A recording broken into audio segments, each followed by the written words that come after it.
بسم الله. صدق أو لا تصدق، الصورة دي متاخدة في أمريكا. فيها زي ما هو واضح طفل محطوط في قفص معدن وماسك لعبة قديمة كده في إيده يعني. في يافطة قدام الطفل ده بتقول تخلص من طفلك القبيح هنا. قال يعني بقى في عربية هتيجي بعد كده وتاخده وتوديه الملجأ مثلا يعني.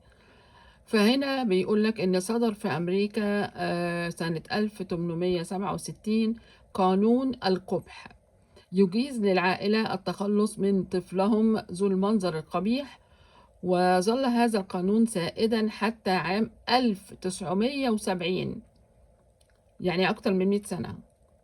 تخيل بقى إن ده في يعني في بلد الحرية وحقوق الإنسان.